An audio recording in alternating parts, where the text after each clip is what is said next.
افضل طريقه باش تحافظ على واحد الريتم في مجال ما تدخلش الكاف هو تحيد البلاجر من اليازوره وتامن بان خاص شي حاجه دات كلمه ديال اليوم عندي هذه اللي ما درتهاش خاصني نمرض خاصني نتعصب خاص يبقى فيا الحال سوليها البيرسوناليتي ديالك كما الا ما درتيهاش something is wrong with you الكلمه ديال بحال انت مغامر بالبيرسوناليتي.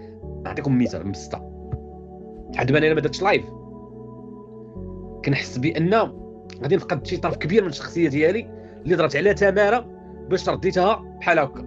وشنو هي ديك التماره اللي ضربت على الشخصيه ديالي؟ هو انني نحيد ديستراكشنز، نركز نعرف شنو باغي، الاولويات ديالي شنو هما شنو الحوايج اللي كندير كل نهار. الا تزعزعت هي وحده وحده دارت ديك بحال هكا something is wrong، شي حاجه كبيره في خطر، لان كلشي يقدر يتريب. كنرجع كنجري باش نحافظ على اليازوره.